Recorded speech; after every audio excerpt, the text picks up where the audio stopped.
How's it going, everyone? Jeff Johnson from the Gazette here. This is the first week we got all three of us together. So, soak the greatness in, folks. Soak it in. Jeff Linder, KJ Pilcher. We're here to talk a little football in the Prep Football Huddle.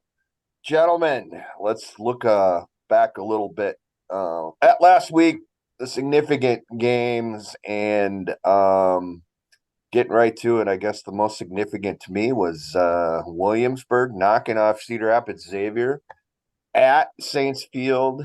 Honestly, didn't see that one coming. I thought Williamsburg would play with Xavier pretty well, but didn't see him coming out of Cedar Rapids with a victory. But man, that's a good one, isn't it, boys? Yeah, really nice win for them. I thought they would compete. I wasn't sure that they would come away with a win, but Xavier made some mistakes they normally didn't make. They had a holding penalty that brought back a touchdown. They had a muff punt. They missed a field goal. Just a lot of mistakes, especially in the second half. And Williamsburg capitalized. Xavier came back with a couple late touchdowns. They were down 21-7 midway through the fourth. Scored twice. Second time went for two. Admirable decision. But missed the two, and Williamsburg finished it off. That surprised you a little bit. I'm sorry, KJ. Go ahead. Well, I was just going to add really quick. Did you get a chance to ask Coach Schulte about the reasoning behind going for two instead of opting for tying it and trying to get it stopped? He said going for one wasn't a sure thing either. So he thought he'd kind of roll the dice a little bit. And I guess when you think you're probably the better team and seem to have the momentum, I think in that case you probably kick the point, and prolong the game and, try to come out at the end. But, I like the call. It was a good call. They tried to pass. It got knocked down. So, kudos to Williamsburg. Is this a damaging loss to Xavier? No, I mean, it's a non-conference or non-district game. But, it sure makes them look a little bit more beatable to Western Dubuque this week. And it probably gets the attention of the boys a little bit, I would think, too, right? KJ, you played. When you lose a game like that against a team in a lower class at home, you don't play well. I'm sure it's been a few hard practices maybe this week over there at Xavier, right? Well, in one thing that it does, and this is kind of regardless of sport, this kind of transfers from one to the other. So, a lot of people can relate when you're doing things and you're having success. It's not necessarily complacency, but you get into a routine, not necessarily a rut, but a routine. And then all of a sudden, when you don't have success, and maybe you lose a game you thought you'd win, then you realize, okay, our routine's not good enough anymore. Instead of getting there 5 minutes before practice, we need to get there 15 minutes before practice and run more routes or, receive more punts, or do some things like that, or maybe staying after or watching more film. So that's one thing that something like this does. Now, again, Williamsburg is a damn good team. And I think we all thought they would certainly compete. And you just wonder about, numbers and just endurance and stamina and whether that plays a part in bigger class versus smaller classes in a game. Apparently that wasn't the case here with Williamsburg taking a lead in the second half and then having that stand on the 2-point conversion. So that obviously wasn't a factor, and they came out with a win. And but yeah, it will open some eyes, and something will need to be tweaked or changed, and that'll become evident. If the players themselves don't realize it, I guarantee you the coaches will let them know what needs to be tweaked and how to do it from now on. Lindy, was Derek Weisskopf noticeable? Yeah, yeah, Curiosity. he was. He didn't rack up a bunch of big stats or anything. He didn't see the ball a whole lot on offense. He did his job on defense and all that. But yeah, he's a great player, great athlete. Is he the best all-around football player in our area? He might be. Best all-around athlete in our area, probably. But he I guess I would say he didn't really stand out because there were a lot of good players on both teams. Sure. I was going to say, one thing that I thought was interesting was the fact that Williamsburg, and this is just going off numbers, so Lindy, you can correct me if I'm wrong, but I think Williamsburg showed that they're not just a one-trick pony, that they've got other weapons and other guys that they can go to, like Weegen and Steckley and Heitman and stuff like that. If you're going to focus on Derek Weisskopf, they're going to burn you anyway.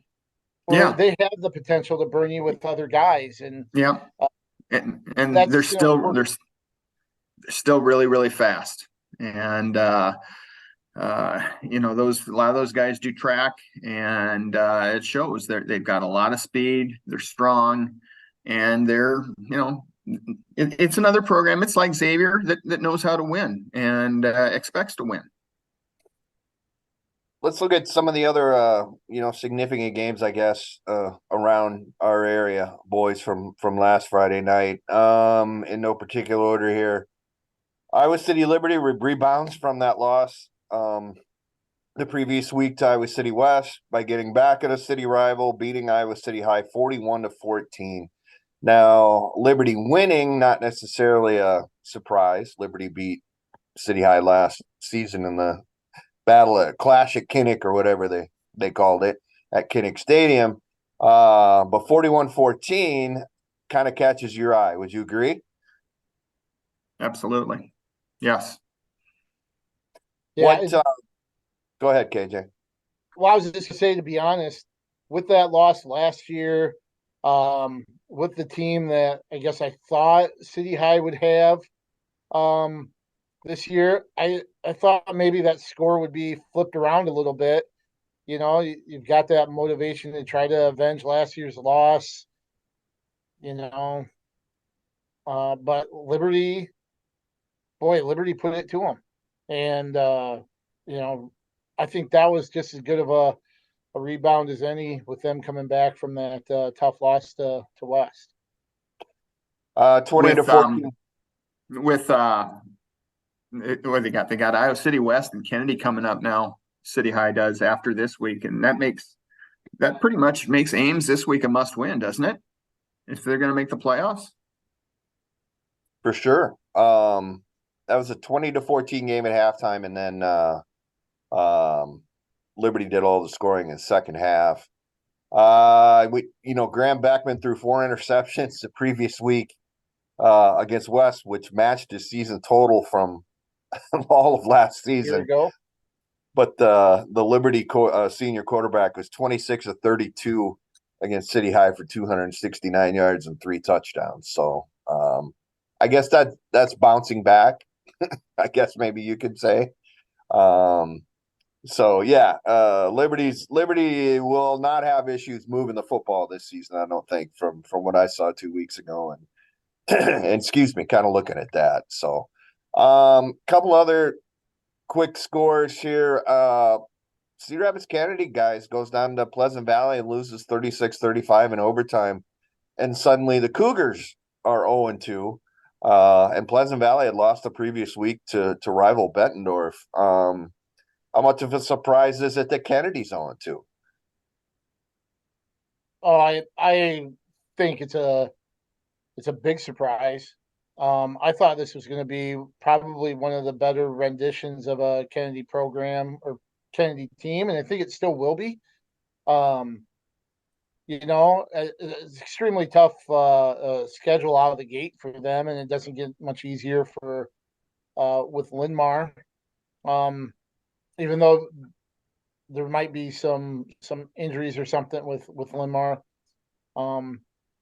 But yeah, the Dowling game, take that, but especially after PV lost to Bettendorf, I didn't necessarily have a lot of expectations out of Bettendorf coming into the season, but they're 2-0, so they must be solid. But I didn't expect them to go 0-2.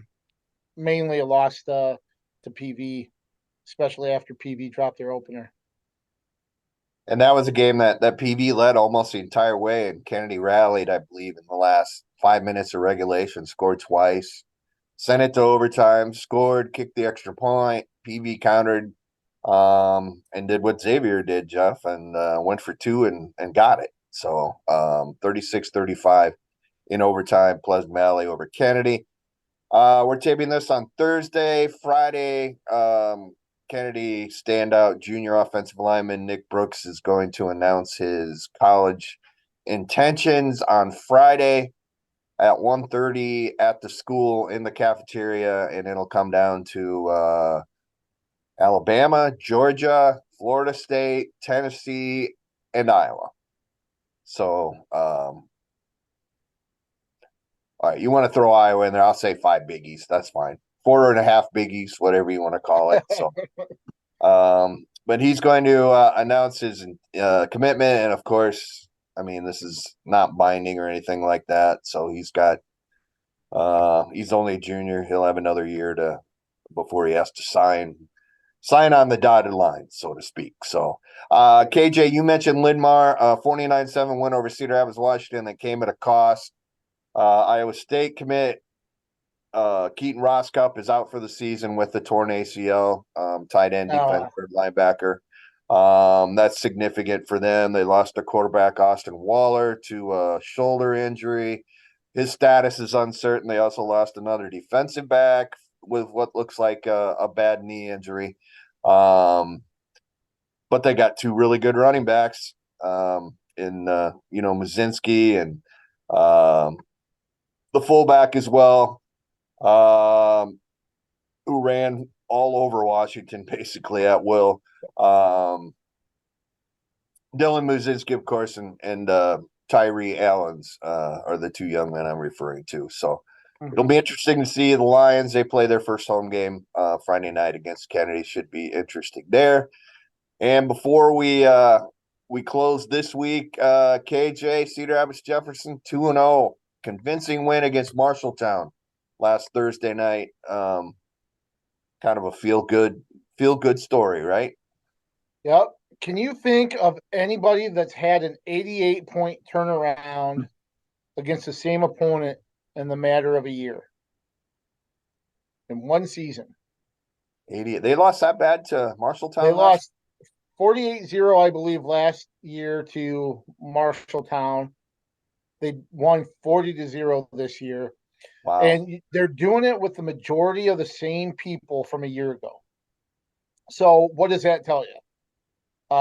One, it tells you that there's been an increase in participation and dedication over the course of the year. There's been a year of learning a new system, learning a new new expectation and standards that I think Ed Miles has established.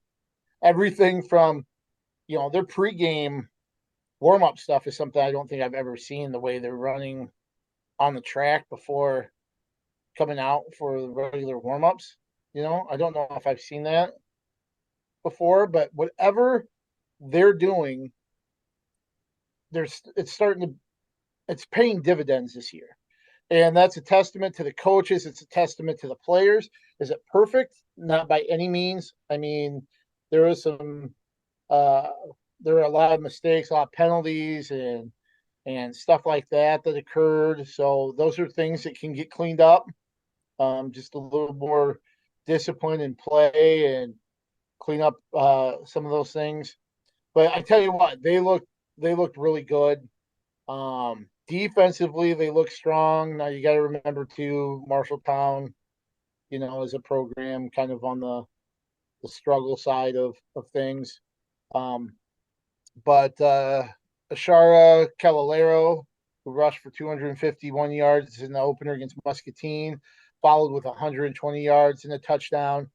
And he even mentioned after the game he wasn't 100%. So that tells you they've got some explosive ability in the run game. And then in the passing game, LJ Ninow went over 100 yards again. He had a touchdown. I'll tell you what, I think maybe one of the things that's indicative of this turnaround was right at the end of the first half, where I think it was like 13-0 maybe. They had the ball. They got an intercept. Marshalltown was driving. They got an interception in the end zone. So they have the ball at the 20 with 40 seconds left. They're up 2 scores. Maybe a year ago, they take a knee because they just don't have the ability to throw downfield. They can't block and give their quarterback time. They don't have guys that'll get open. Well, first play, they dial up an 80-yard touchdown pass from Jeremiah Pfeiffer to LJ, and the line gave them a lot of time for it to develop.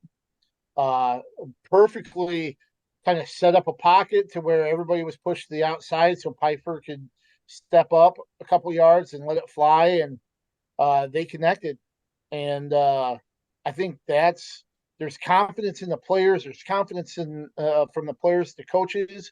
There's confidence with the players in themselves. I think this is a drastic turnaround, regardless of who they're playing. And they've got a couple more winnable games. This is going to be a special thing for the Jayhawks, I think. Yeah, one of those seemingly winnable games would be Friday night at home against Des Moines North. That would certainly be a game that you would say that Jefferson has more than a fair share of winning. And man, wouldn't be something. What, 26 games? Is that what the losing streak was?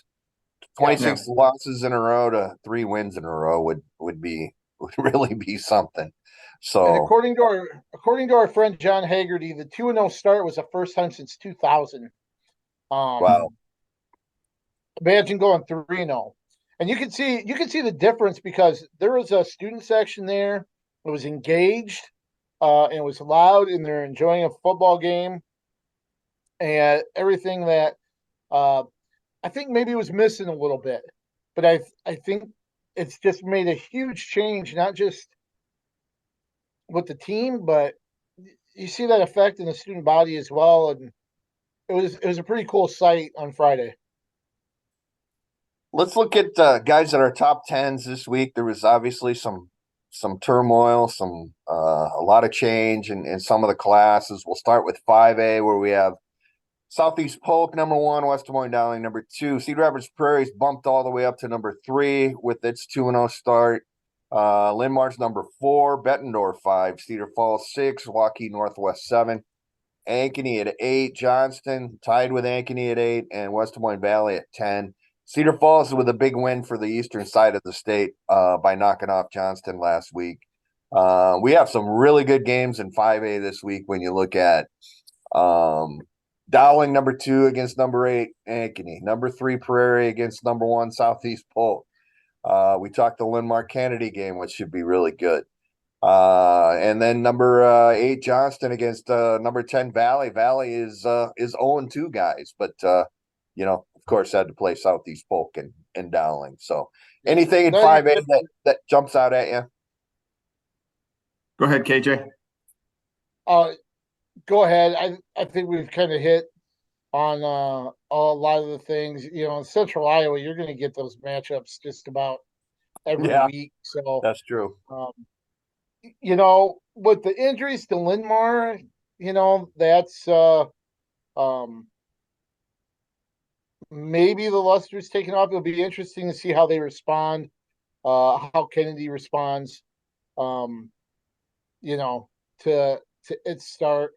I think this is a stretch for Prairie that gets awfully tough. So it'll be interesting to see how they really um, kind of keep things going.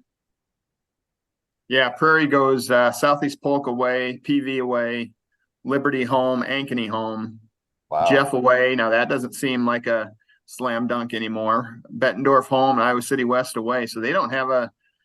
I would say they've got. They don't have a cakewalk left. No. And they started with Cedar Falls. Yeah, You yeah. know? So let's look at 4A where we have a new number 1 in Adel DeSoto, Minburn. North Scott up to 2, Western Dubuque 3, North Polk 4, Cedar Rapids Xavier drops from 1 to 5, Bondurant Farrar at 6, Glenwood at 7. Number 8, a tie between Council Bluffs Lewis Central. No, actually, Council Bluffs Lewis Central is 8. I apologize. Norwalk is 9, Gilbert 10. ADM and Lewis Central play this week. That's 1 against 8. North Scott against Assumption. That's 2 versus 7. Western Dubuque at Xavier. That's 3 against 5. Boys, that's 3 pretty good games right off the top, huh? And Glenwood and Harlan. Yeah, wait, as well. So You notice that kind of the same thing that's happened in 5A is happening in 4A as well. That Central Iowa is becoming really, really good. With ADM's up a class, North Polk's up a class. Both of those programs have really gotten better. And then you've got Norwalk, Gilbert's good, Ballard, Bondurant. I mean, those little Hawkeye and Raccoon River schools are kind of quietly becoming football giants too. Indianola. I think you're seeing that as these are suburbs of Des Moines, right? And they keep growing in population. And we talked about Bondurant Farrar is going to be 5A before you know it.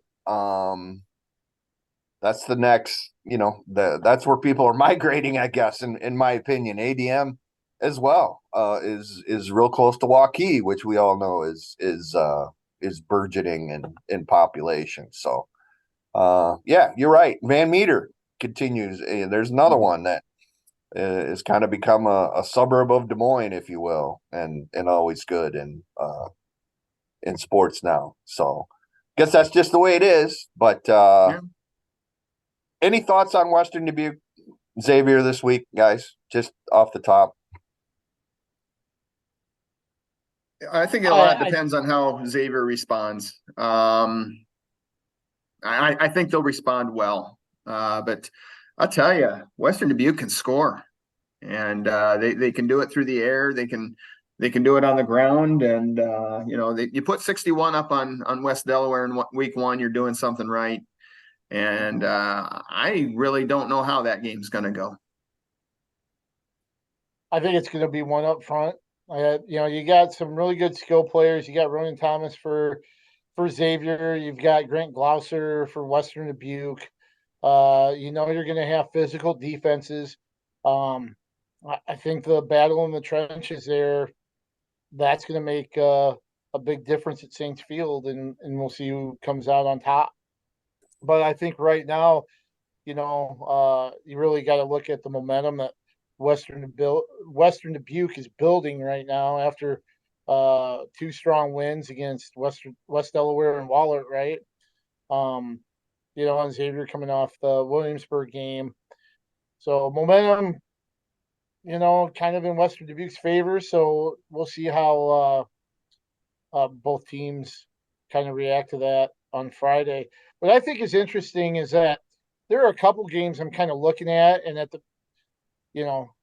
3 weeks ago, I would have been really excited about. Bondurant Farrar heads to Waverly Shell Rock. Clear Creek Amana heads to Williamsburg. And right now, I don't know if those are really good contests. Clear Creek Amana's only scored 3 points in 2 games. Losses to Marion and Solon. Waverly Shell Rock's 0-2 and really hasn't been that competitive with Xavier and North Scott. So those are games that a couple weeks ago I would have thought, hey, this adds to a lot of really good contests, and now I think those kind of fall to the wayside. And I'm not sure if you guys mentioned, but Assumption North Scott, I think, could be a fun game overall. Yeah, for sure. We've got Assumption. That's good segue into our 3A rankings. Number one, we've got Williamsburg. Number two, Mount Vernon. Number three is Harlan. 4, Nevada. 5, Webster City. 6, Creston. 7 is Assumption. Number 8 is Humboldt. 9, Clear Lake, and a tie for 10th between Hampton Dumont Cal and Sioux City Heelan. Williamsburg and Clear Creek is, as Pilch mentioned, a good game here, I think, between Mount Vernon and 2-0 Benton Community, which has been very impressive in its 2 games so far. That's Friday night. Harlan's got, number 7, 4A Glenwood. Nevada has number 2 or number 7 in Class 2A, Monroe PCM. Then you got Webster City, number 5 and 3A against North Polk, which is number 4 and 2A. And you mentioned Assumption and North Scott. Assumption number 7 and 3A, North Scott number 2 and 4A. Humboldt number 8 and 3A has the number 2 or number 1 in Class 2A, Van Meter. I hope you're getting all these numbers straight. But anyway, a lot of good games, boys, around the state. Interclass, I guess, but ranked teams going against ranked teams. Yeah. You mentioned Benton Community. That Benton Community Mount Vernon game, I think you're going to have 2 clash of styles there. Mount Vernon's up to their pat. They're not tricks, but their passing game has picked up where it left off a year ago. Watching Benton Community last week against Marion, and really just kind of punishing the Wolves. That's a ground and pound type of team. They're physical up front. Carson Bruns rushed for 126 yards and a couple touchdowns. Quarterback Owen Gemlin, 93 yards and 2 scores. They were really impressive on the ground, and then defensively, both teams control things up front. Lots of tackles for losses. So that's going to be a game. That's a game that kind of stands out to me, and just kind of the clash of styles between the 2 teams. Jeff, did you have anything you wanted to add there? Sorry. No, I haven't seen. Well, I saw Mount Vernon in game 1. Definitely impressed with them when they played Monticello. The eye opener with me is Benton's defense, and KJ brought that up. They've given up 1 touchdown in 2 games. So that was against their reserves too. Okay. They played their reserves for at least the last 10 minutes, if not the whole fourth quarter, and maybe starting to trickle them in in the third. But just against their number 1 defense, they have not given up a touchdown. Yeah. So that's how do they defend Mount Vernon? And I think that's going to be a really good game. Before we leave the 3A 4A theme here, it's not going to be one of the best games probably on paper, but just the fact that CPU is going to Marion. Marion will open up its new facility for football. I know they ran track there. I imagine they probably played soccer there last spring, but I was there for a track meet last spring, and it really is a nice facility, and kind of reminds you a little bit of what Linn-Mar looks like, and as far as Linn-Mar Stadium, and looking forward to being out there on Friday. Parking will probably be a problem though, so you probably better get out there around 3 in the afternoon.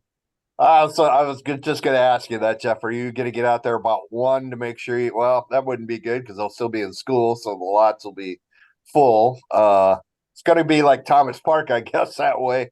Even though it's a new stadium, doesn't seem like a whole lot of parking out there. But Good for Marion. That'll be a good opening. Yeah, I probably should hire an Uber to drop me off at Tasty Freeze or whatever it is on the main drag there. Let's see, where were we? We were in class 2. Let's pick up in 2A. We already talked about number 1 Van Meter against 3A number 8 Humboldt.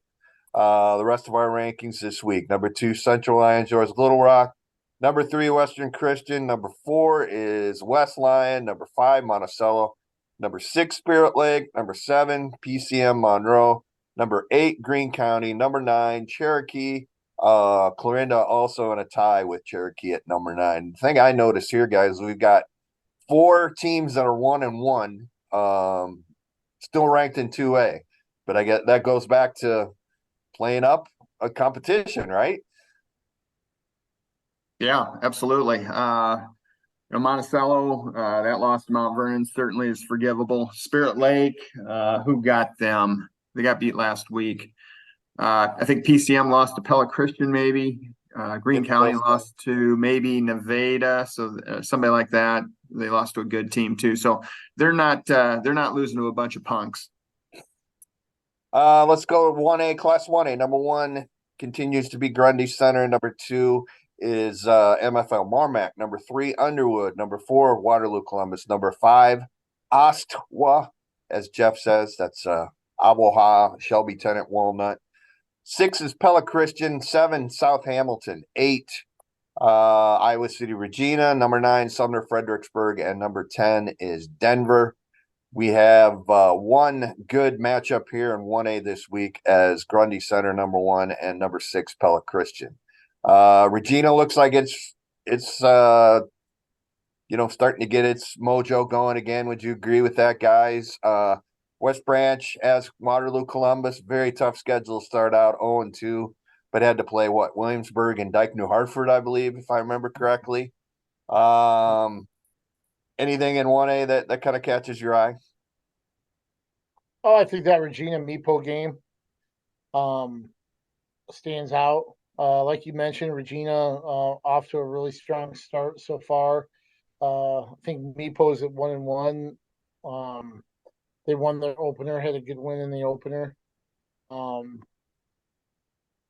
lost this last week. So I think that'll be a good game, and it'll be interesting to see just exactly where Regina's at right now, and if they can kind of keep things going from those opening 2 wins. Class 1A rankings, we have number 1 is West Hancock, number 2 Linville Sully, 3 Woodbury Central, 4 East Buchanan, 5 St. Ansgar, 6 a tie between Madrid and South Central Calhoun, 8 is Nashua Plainfield, 9 Maquoketa Valley, 10 a tie between Columbus Junction and North Lynn. East Buchanan and Maquoketa Valley, number 4 against number 9 is the one that stands out here, as well as St. Ansgar and West Hancock. West Hancock, of course, 1, St. Ansgar 5. What do you think about that Mac Valley East Buchanan game, boys? I think it might be over by 8:30. Both those teams are going to run, and that's your which line wins that game probably wins the game. I'd say the over/under on passes thrown in that game is probably maybe 7.5. McShane's going to run. He's the leading rusher all classes with 600 and some yards. East Buchanan's going to want to run it. So it's 1970s football, and I think it's going to be really entertaining. Go ahead, Pilch. I was just looking at the rushing yards, and I'm surprised that Mac Valley, East Buchanan is a ground and pound team. Only 5 passes attempted through the first 2 games, which is not a surprise. But just the fact that Maquoketa Valley has more rushing yards than East Buck through 2 games, I think that kind of threw me off a little bit. But Mac Valley has thrown for 154 yards and a score, about 12 attempts a game. So, who knows? Maybe if they're able to dial up one through the air, that could make a difference. Or if East Buck catches them off guard, we've seen them. I don't think it's a fact that East Buck can't throw. They just why throw when we don't have to, right? So maybe Tristan Russell catches Mac Valley napping and focusing on the rush, or I think maybe the pass game comes through with a play to be the difference here. Doubtful, but yeah, those two teams they're in the same district, correct, Jeff? This starts district play. Yeah, we're into district play. I think we started last week with a lot of district games in Class A. Okay, so get the marquee game unfortunately in week 3, but should be a good one. Another one I'm interested in, and we have Columbus Junction at number 10 playing Lisbon this week, which is 2-0 and hadn't given up a point yet in its first 2 games. So maybe a proving game for Lisbon. We'll see how good the Lions are. Yeah, I think I think that's 2 teams that have a whole lot of speed. Both teams were, Lisbon was a state champion in Class 1A track last year. I think Columbus might have been 3rd. So obviously both teams have some burners, and I think that's going to be a really good ball game. It's a prove-it game for Lisbon because even though Columbus lost week 1 to Mediapolis, I think they're still pretty darn good. 8-player rankings this week from the Gazette. We have Gladbrook Rhinebeck at number 1, Winfield Mount Union at number 2, Camanita at 3, Lennox 4, Waco 5, Central City and Remsen St. Mary's tied at 6. Bedford is number 8, Ruthven GTRA, that's Grettinger, Charo, Ruthven, Ayrshire, at 9, and then a tie between Don Bosco and Lansing Key. Some marquee games. And 8-player this week, we've got Winfield Mount Union against Waco. That could be pretty good. Bedford against Lennox as well. So a couple of top 10 matchups there. What do you see out of 8-player? Central City's got a 2-0 Edco team as well this week. So no pushover for the Wildcats, who have had a pretty tough schedule, I guess, to open. Right, and I think Edco's legit. They beat Easton Valley and beat them pretty bad last week. We know how good Easton Valley's been lately. Game that kind of scares me a little bit on this is Gladbrook Rhinebeck goes to Meskwaki. Yeah, but be kind, Rebels. means in I think that could be. Yeah, that might be a game where 90 in a game. Yeah, I understand. Yeah, that might be one that maybe you might want to think about ending that one at halftime. It seems like, guys, we're having at least a handful of games to a half dozen on Thursday nights now, and that includes some 8-player games. Obviously, that's intentional. Yeah, I like it. I do too. I think the reason for that is the official shortage. So they start. They've been putting some 8-player games on Thursday, so that I imagine some crews probably work both Thursday and Friday, and that makes scheduling a little bit better. I don't mind it at all. All right, Pilcher, you are up with Who's Got More. All right. Our favorite segment. Are you guys ready for this? No, but okay. So this week's probably a little bit more basic, a little easier than most, but figure I kind of build up your confidence before next week and try knocking you down a little bit. But we'll start out with quarterbacks. We've mentioned a couple of them already. Who has the most completions heading into week 3? You've got Vincenzo Gianforte of Kennedy, Will Hosh of Cascade, or Graham Beckman of Iowa City Liberty. Beckman's 44. I'm going with Vinny. That's my pick. Okay. Yeah, that was my guess too. So which means we're probably going to be wrong. I think he might be leading the state in yards. I was looking through that when I was doing the capsules this week, and I know he's got a lot of yards and a lot of touchdowns. I'll go the same direction. Okay, so I threw a little bit of a trick question at you.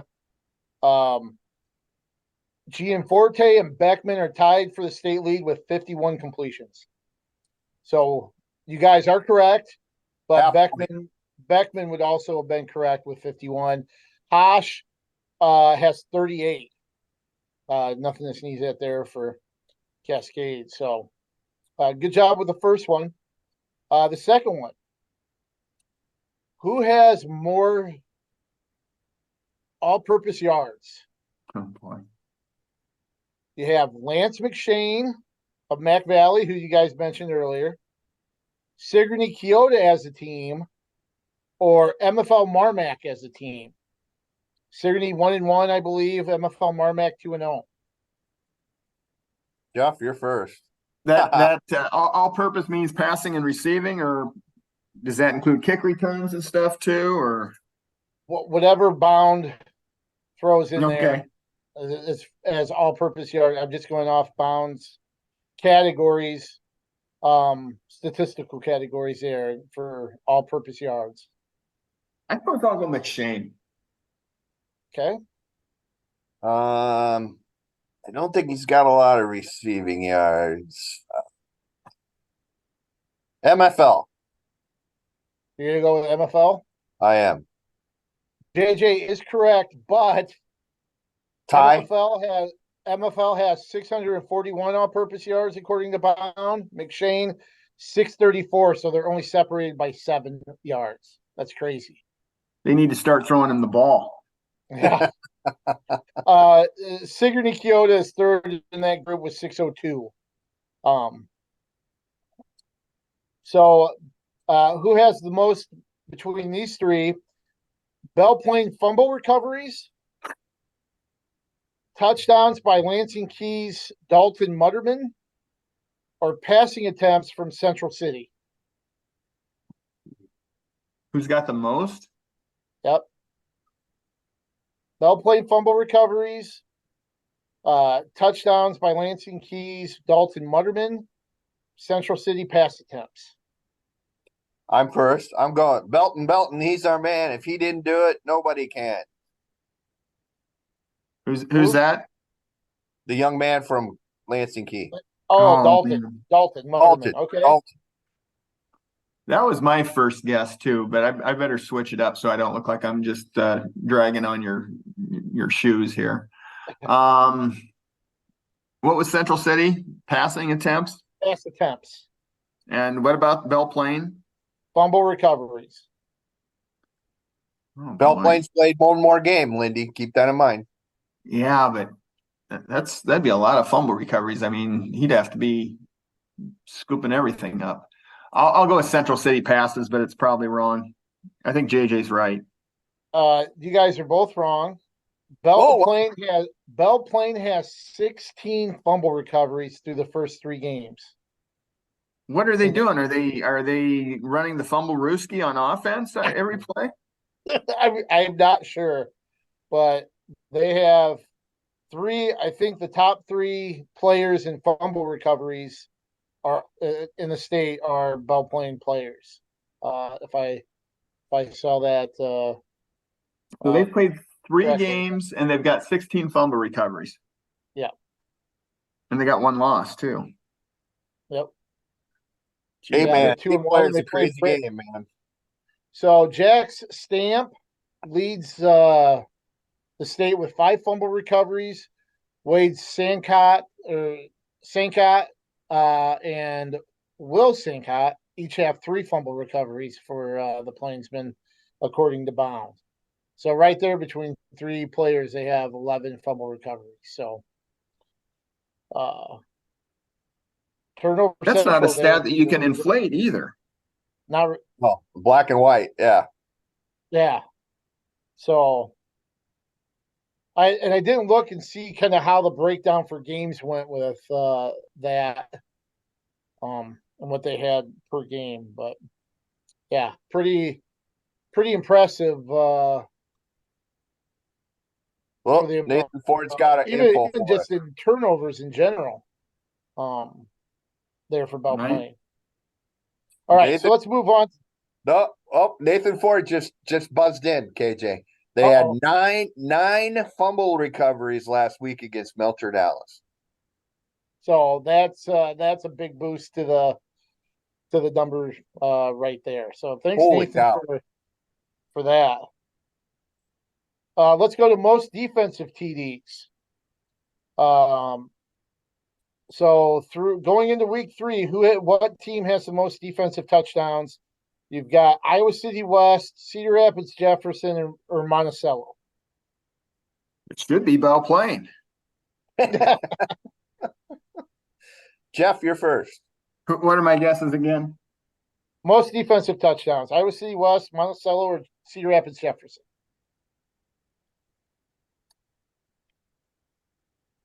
Well, Monticello didn't have any when I saw him against Mount Vernon. I'll say Monticello anyway. Maybe they had a bunch last week. I'm trying to think too. West had 1 pick 6 in the game I saw. I'm going Jefferson. Jefferson is correct. Jefferson has 2.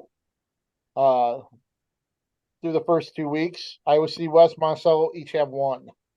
So the Jayhawks putting some points up on the board.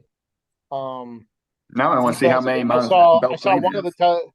I saw an interception return by Tyler Houston against Marshalltown, which was pretty nifty play. But I don't think this is a far cry from a couple of the past Jefferson teams. So, all right. So our last one here.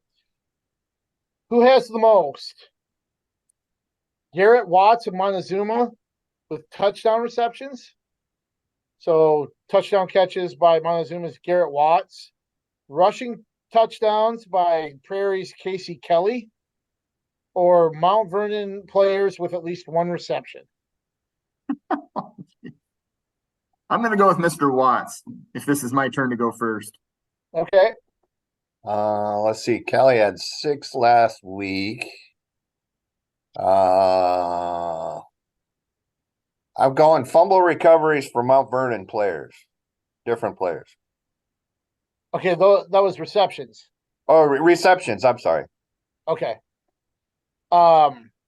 So Casey Kelly had 5 touchdown rushes last week, and that gives him 6 total. Garrett Watts has 7 touchdown catches overall for Montezuma. 8 Mount Vernon players have caught at least 1 pass in that offense. Yahtzee. With quarterback Joey Romberg, who I will be featuring for our weekly feature that'll be online later Thursday night, and in Friday's paper to preview our coverage for this week. KJ, I dominated the king this week. I feel good. You did I very think this well. the first time I've ever beaten Lindy in this. First Oh, time. I don't think so. Oh, 4-1. Yes. Yeah, you went 4-1. Do I win a Gazette T-shirt or anything for that? We'll get you a can koozie. Okay, good We'll enough. get you a Gazette can koozie and a used shirt out of my closet. All right. On that note, let's what do we got tomorrow night, boys? Before we sign off, where's everybody gonna be? KJ, where are you gonna be?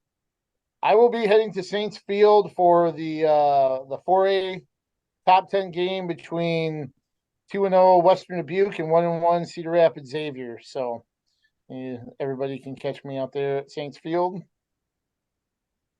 Jeff Linder? I'll be at Marion Stadium for the Storm Pointers and the Wolves. Looking forward to it. You're just looking forward to seeing your good buddy Norman.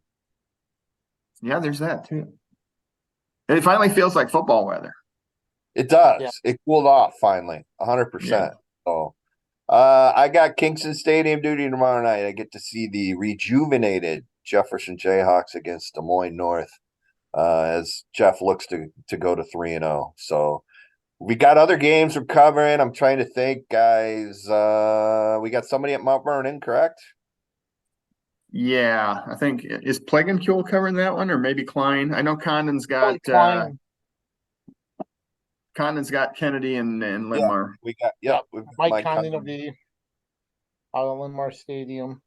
So good bucket of games for y'all. Don't forget our running scoreboard on at thegazette.com in the sports section. We'll have a green Gazette cover tomorrow night. Probably about 10:45 or so by the time that gets up.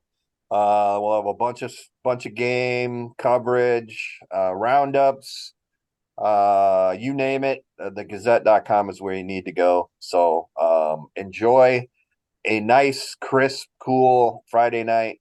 Guys, thank you very much as always. Nathan, thank you. For KJ and Jeff, this is Jeff signing off, saying thanks for joining us, folks, for another edition of the Prep Huddle Prep Podcast. We'll talk at you next week. Take care, everybody.